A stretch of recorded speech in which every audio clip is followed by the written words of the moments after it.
saying, no, my body is just limiting me. I'm a slave to my needs. I have to sleep, I have to eat, I have to poop, I have to pee, I have to clean. All this is, it's a slavery. Yeah.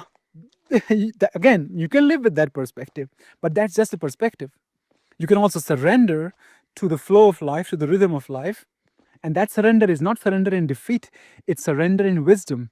It's surrender in understanding that you don't have to live like it's separate. You can just, you know, mature, be matured, and just go with the flow, enjoy the flow. Some people say only dead fish go with the flow.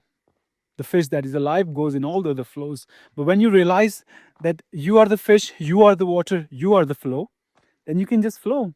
Wherever you go, even friction is a flow. Everything will feel like a flow because you're not resisting. Resistance breaks the flow. Not necessarily swimming against the current. It's the resistance. When you swim against the current, enjoy it. When you go with the current, enjoy it. Then you're always in the flow.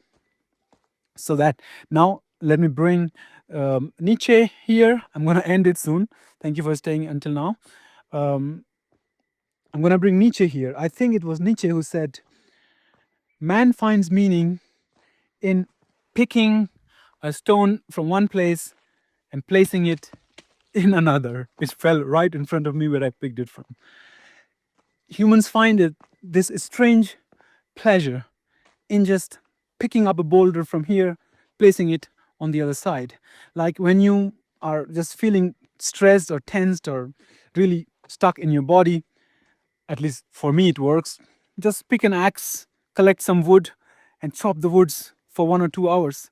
And you see that everything just calms down, everything resettles, because somehow something was released, some purpose, some meaning was gained by just picking the rock from one place, putting it in another. That's why we go on creating, right? And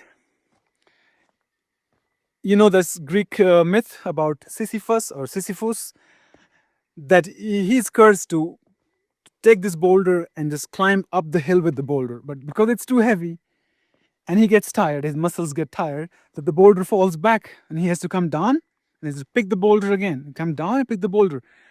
But Camus, Albert Camus, he tells us to look at it and believe that he found enjoyment, pleasure, purpose, and meaning in doing that work.